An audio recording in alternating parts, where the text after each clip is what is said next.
Hi, and welcome to Sunny Simple Living, where today we're going to talk about how to find your property to actually go live off the grid to achieve your dream. So if we haven't met yet, I'm Sandrine and I live off the grid with my husband. We live in Spain. I'm originally from Belgium. Axel is from Holland, and we live off the grid in Spain on a mountain in Aragon. Now, we're going to wait a few more minutes for more people to join in, maybe. So if you're here, please, introduce yourself. I would love to know who's here and where everybody's coming from, where everybody's watching from. I know there's people from all over the world on my page on Sunny Simple Living, but I also know it's 10 o'clock here in Spain, so it's the middle of the night in the US, so we probably won't have anyone tuning in from the United States, but maybe there's people from Australia. It's really late there now.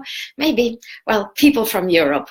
I know the timing is maybe not ideal, so if you're rewatching this, because now we're live this moment, but you can watch this again later on, and you can tell me then if you'd like, if you're somewhere else, and where are you, and what time would you like me to do these lives. Today it just happened to be 10 o'clock in the morning for Spain, but I might as well do it in the afternoon sometimes, or not in the middle of the night, of course.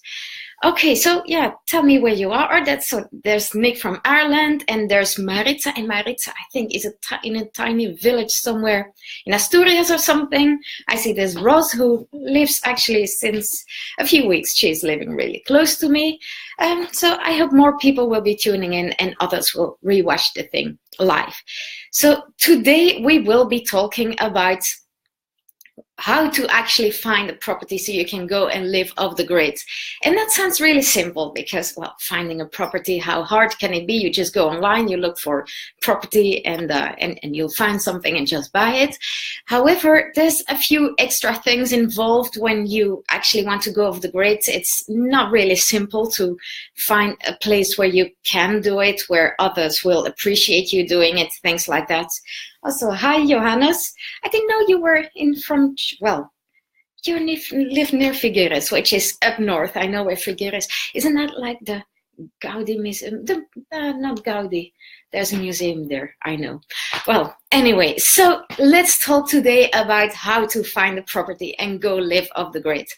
And the first step you really need to take if you're doing that is to actually set some basic requirements, like what you actually want. Yeah, live off the grid, of course, or maybe you don't really want to live off the grid. Maybe you just want to go back to nature, or maybe you just want to go back to a more simple life. So what is it exactly that you want? Do you want to set up a business somewhere? Do you want to start farming or fishing or hunting or whatever? So what is it exactly that you want to do with your new life, basically? And that will be really important for the other requirements. So other basic requirements are, for instance, the climate you want to go live in. Do you actually want to do a bit more skiing and snowboarding and ice skating? You should probably go up north or south if you're in the southern hemisphere, or if you're looking in the southern hemisphere.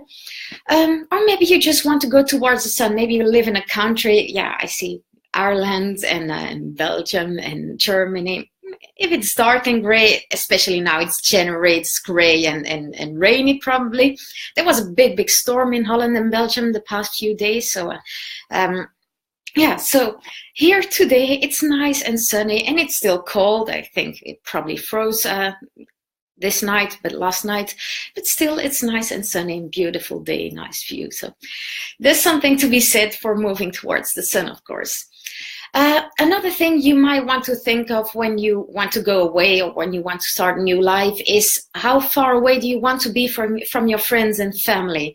That for us was a really important thing because we actually wanted to go to Canada, but then we realized if we move to Canada, nobody's going to come and look us up there. And if we want to see our friends and family, especially our parents aren't getting any younger, and I'm getting lots of tiny new nephews and nieces. So I wanted to be within reasonable distance so we could go and visit them at least a few times a year. So Canada was definitely out of the question because that's just really expensive and probably just whole days of travel if you're living really far away from the airport. So that's why we chose Spain, but for you, it might be a plus. Maybe you don't have much family, or maybe your family is living all over the world anyway, or maybe you actually want to get away from your family. So that is important to take into account when you're thinking about going somewhere and moving off the grid.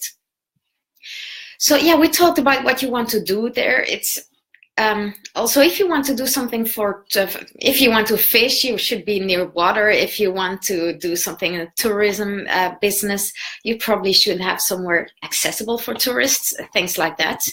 Also, how far do you want to be from a town, from an airport, from a hospital, for instance? So all these will be your basic requirements, like what do you absolutely want, and other things might not be really important to you, like if you are not planning to travel, being close to an airport is probably not important at all. And then last but not least, probably one of the first things you think of when you are thinking of starting a new life is your budget. Like, how much money do you actually have to do all of that? And I know the internet is so full of people who build a house for free or for $1,000 and things like that, or they find a property for just $1,000 and then they build their own house and things like that. And that sounds very nice, but if you read between the lines, it's often like they found a property, they got it for free from a family member, or they build a house for free because they got all the materials. They took years collecting all the materials and the machinery. So that is usually not the reality. And we'll talk about that, the budget, and how much money do you actually need to go to do the move off the grid. We'll talk about that next week. And we'll also talk about how much money you need to actually live off the grid on a daily basis. That's what we're going to talk about in 2 weeks. So now the first step was to set your basic requirements and to know exactly what you need to go live off the grid. So next is to choose your country. And I know some here in the chat have already chosen their country. They're living in Spain, obviously, or maybe elsewhere, I don't know. But it's really important to choose your country and to know why you're choosing that country, because lots of people just, well, especially with Spain is quite well known, so people just think, oh, where should I live? Yeah, Spain, nice sunny weather and all is well. However, it's really important when you choose your country that you really choose well.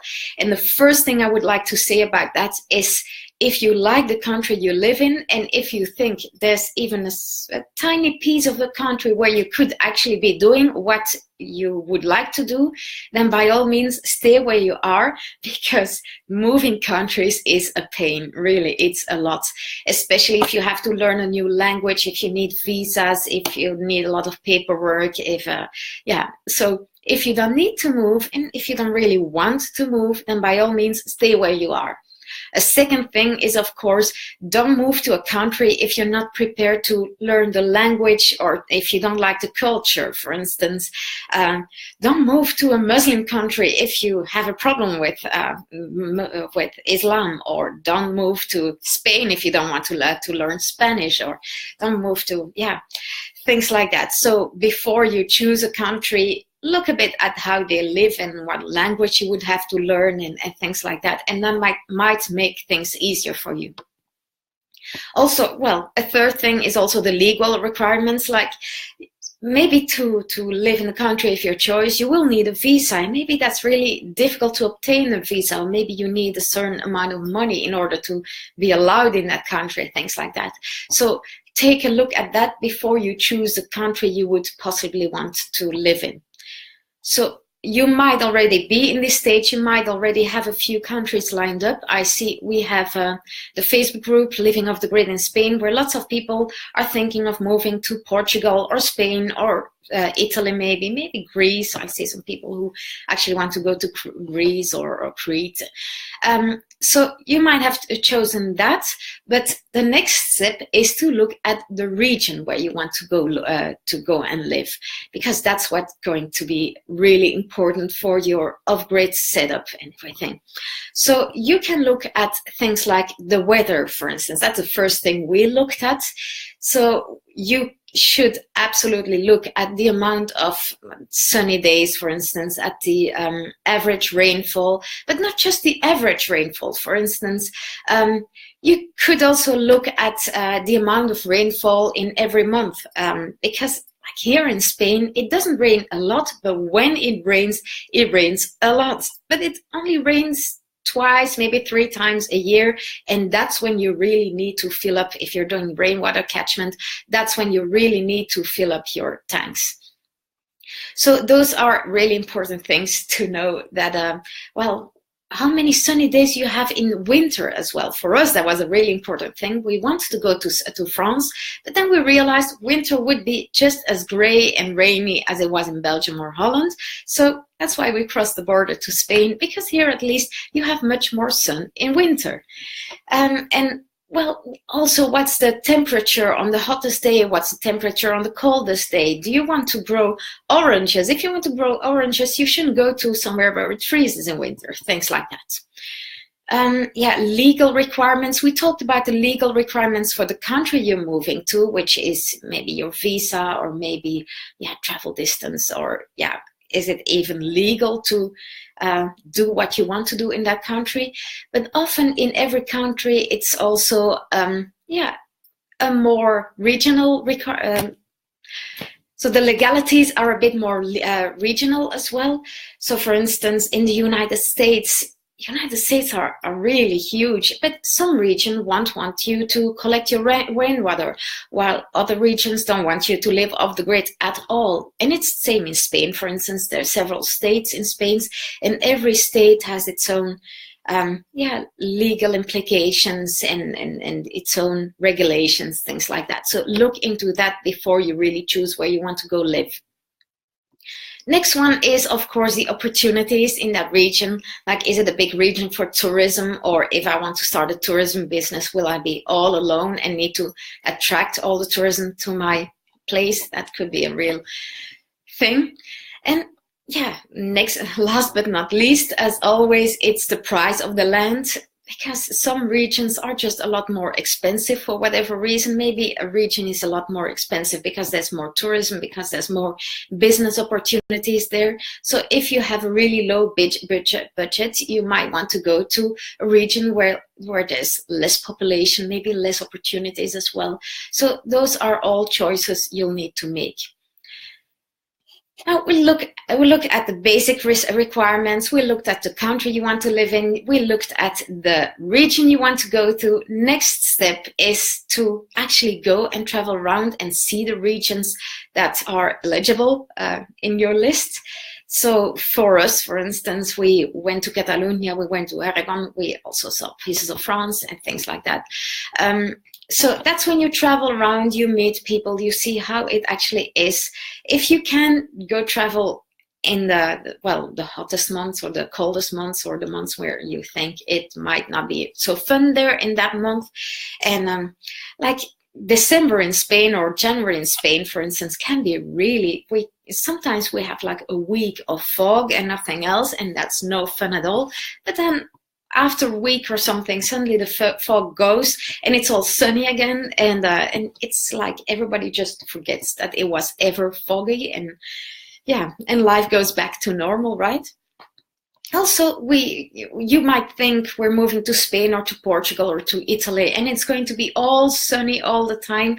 It does rain here, it does snow here, so don't well, probably if you're in the south of Spain, you won't have snow, but then again, it might be too hot in summer. Well, it would be too hot in summer for me, might not be too hot in summer for you, of course. So travel around, see how it is, especially in the hottest or coldest months of the year, or the rainiest months of the year. It depends. Maybe you want to go to Southeast Asia and you want to experience monsoon season there. I don't know. It all depends on what you want, where you want to go, and what you actually need to experience to see if you could cope with it. If you could cope with hot and humid, or if you could cope with really cold, dry air, if you're going to, I don't know, Siberia or Alaska or something. So try it out and you'll see what it will, well, if it's something for you anyway. Now, next you've traveled around a bit, so you might now be ready to pinpoint the area to really choose where you want to live. Maybe you already met some people. Maybe you met a real estate agent that can show you around some properties. And that is a really good way to go, because even if you're not planning to buy through a real estate agent, it's really good to just have people show you around the area if you don't know it, and to just show you several possibilities, also to talk to you about other projects they might be doing. And it's always really interesting to go around with people who actually know the area, and not just somebody, just one person, but maybe several of them. That's when you can actually get several aspects of the whole idea. So when you go and when you pinpointed the area, when you know what region you probably want to go live in, that's when you go around with a real estate agent, but also you should absolutely talk to people. And that's so important, and more people should actually do that before they actually move off the grid. So go talk to officials, go talk to people at the local town hall, for instance, here at the Ayuntamiento, which is what the town hall is called. It's more like a village hall. It's tiny, like there's a mayor and one secretary, and they're open twice a week, and that's it. But it's really useful to go and talk to them and to see if they're open to projects like this, if there's maybe other projects like this going on, especially if you have an off-grid project, if you want to do something special, if you want to do something like sustainable building, especially, we have a bed and breakfast here, and we get a lot of guests who actually want to build like a straw bale house, or they want to do something really different, an earthship. We actually wanted to build an earthship when we moved here. And it's really important that when you have things like that going on, that if you talk to people at town hall and they're like, no way somebody's going to build a straw bale house in my town, it might be a little indicator that the next town might be a tiny bit easier, maybe. Also, talk to locals, talk to local farmers if you want to do farming, talk to local hoteliers if you want to have a bed and breakfast or something. Talk to people who are already there, who've been there all their lives, who can tell you a bit more about the economic situation of the area. Like if you're looking to find a job where you're going to live, then, you should really be aware of the economic situation in the area before you actually move there, because I get a lot of, I see a lot of things on the internet, blogs and things like that, of people who move somewhere thinking, oh, and I'll just teach English, or I'll just do this or do that. And then it appears that this is just not a region. People are not looking to learn English, or people are not interested in the services you have to offer. So before you do that, talk to people, talk to locals, and also talk to other people who are doing similar things to what you are planning to do, preferably in the same area, but maybe in other areas in the same country. You learn so much from that.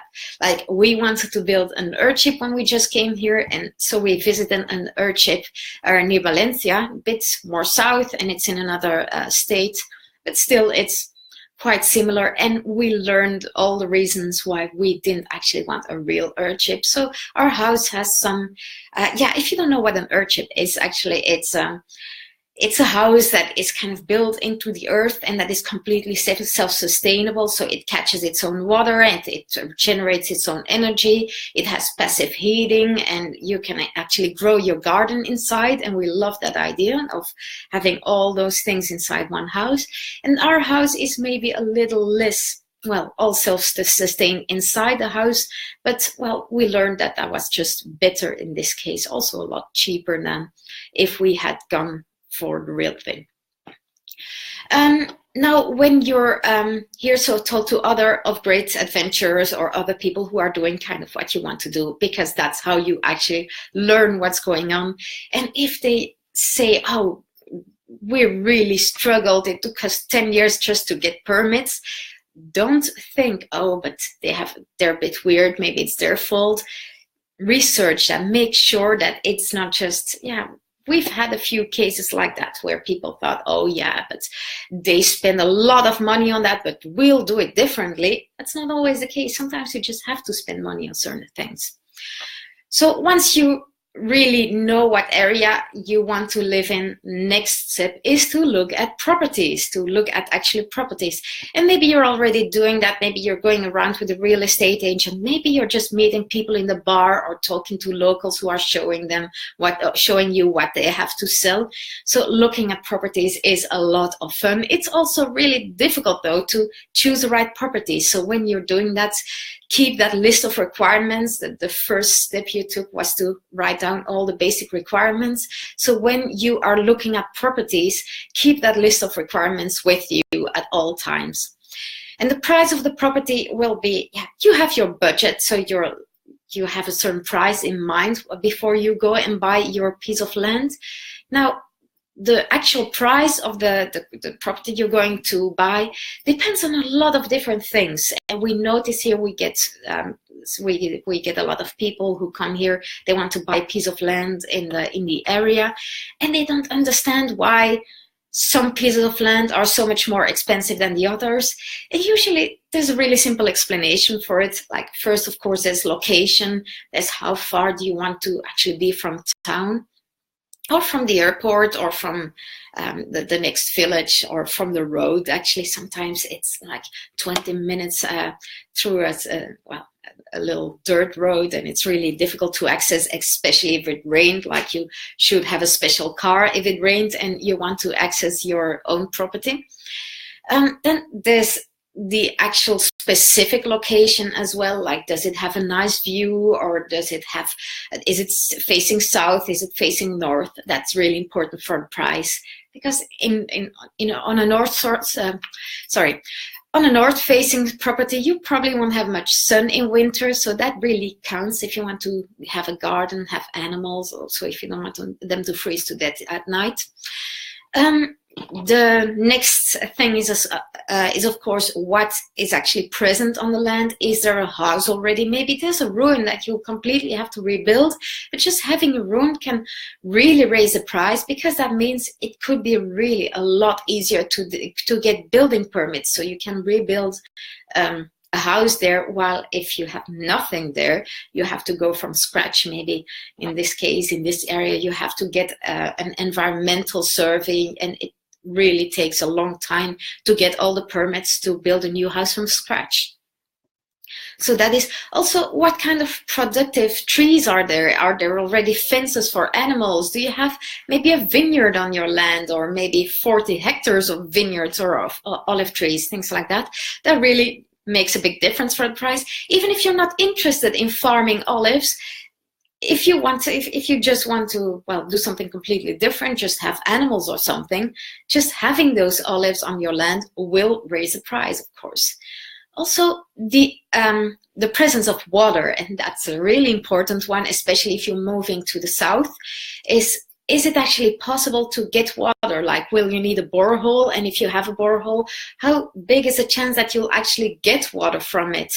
Or will you be able to hook on to mains water? Lots of people want to live off the grid, but they want also to have mains water, just to have that security of always having water, which doesn't always mean something, because sometimes mains water fails as well, right? At least in my experience, I'm not on mains water here in Spain, so I don't know if here in Spain's mains water, but in Belgium, like, sometimes you won't have water for a few days because they're fixing something. Yeah. So the water accessibility is a big thing, and don't let people tell you anything. Like, if they say, oh yeah, but you can easily have a borehole here and you'll have lots of water, you don't know that for sure. Like, things can change. You can get a drought, or the underground streams can change and things like that. So your underground stream that you were tapping for your borehole might suddenly dry up as well. So rainwater is another thing. I would probably we are catching some rainwater. We need to catch more rainwater. We're going to work on that in the next few months. But there, you need to know that maybe there will be a year with less rain, things like that. So it's really important to take that into account. And then, of course, when you are actually looking at properties, is it actually possible to build there, to do what you want to do there? Is it does it have the right destination? Is it the farming destination? Are you allowed to build there? Are you allowed to have tourists on there? For instance, if we would have a pig barn just next door, we would probably not be allowed to have tourists here. They're really strict on that here in the area. You shouldn't mix tourism and farming, apparently. Except in some reasons, it's just complicated. But that is really important to actually ask to your ayuntamiento or have somebody research it. Will it be possible to build what I want to build on the property I'm looking at right now? So that's why a lot of people get a lawyer as well to just sort all of that out. So by now you probably have selected a property. You know what property you're going to buy. So next is buying the property. And there, it's usually rather simple. So you just make an agreement with the seller and you just go to the notary. You will need a NIE, which is a número de identificación de extranjeros, para extranjeros, something like that. So it's just a foreigner's identification number. And you can most easily get that in the embassy in your own country, but if you want it, if you're in a pinch or if you just wanted to go quicker, you can probably get it at the Policía Nacional as well in the area you want to move to in Spain. So get a NIE, get that. It's a paper with a number on it, and the number will be, you can use it for a lot of different things, like opening a bank account or getting a phone, getting a mobile phone, things like that. So get a NIE, and with that NIE, you can just go out and buy your piece of land. So by now I'm curious, are you in the chat, are you actually looking at pieces of land? Are you already living on your lands? Are you actually building your dream already? So I would love to know that. So if you can tell me that in the chat, I'd love that. Just I'm curious about things like that. And also I want to make sure that I help you with all your questions. So if you have any questions about all the things I've been talking about, just let me know in the chat, and I'll come in later as well and I'll respond to questions there might be. I've also written a blog post where you have all the, I've divided into 7 steps. So first step was to, what was it again? Sorry, I need to cheat sometimes. So yeah, first step was, of course, to set your basic requirements. The second step was to choose your country. Then you had to find the area you wanted to live inside that country. So the state or the province or south or west or east or north.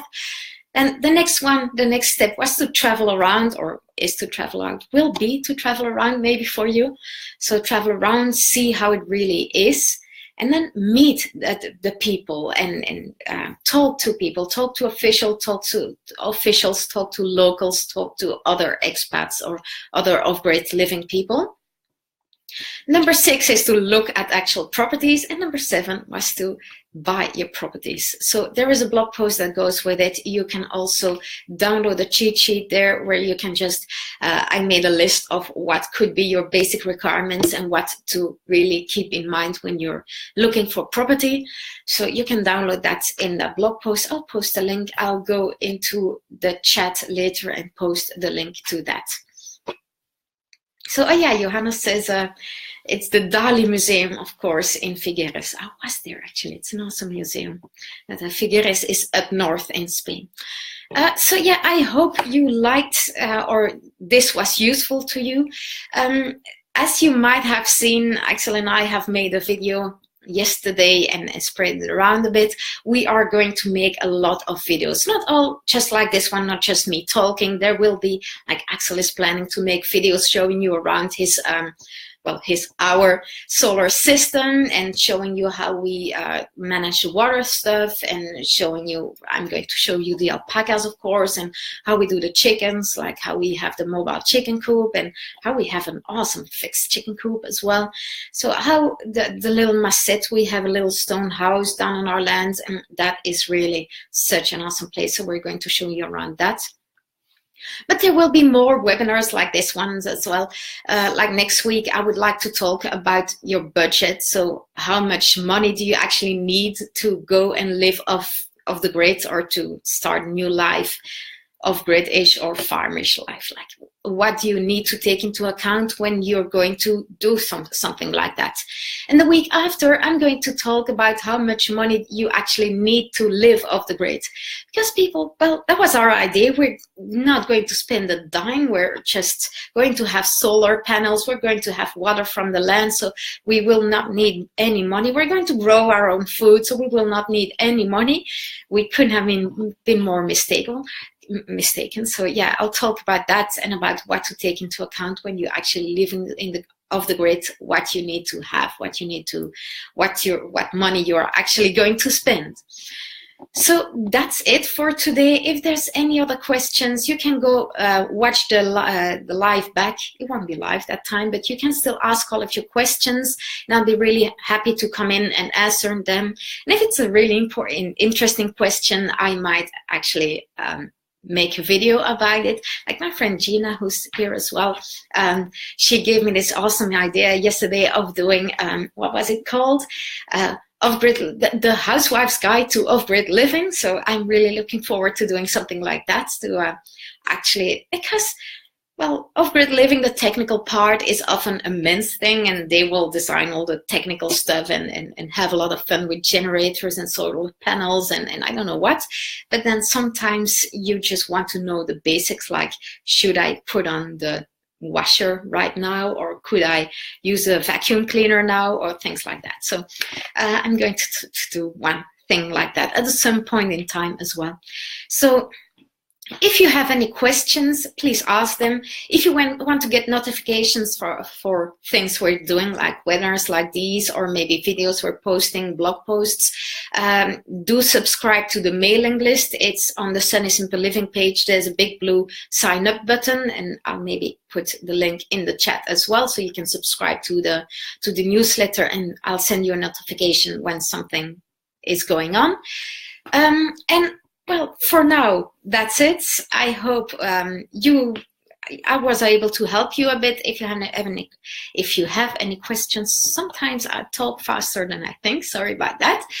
If you have any questions, come in, ask them, and I'll be happy to answer them. And if you don't have any questions, I'll probably see you next week.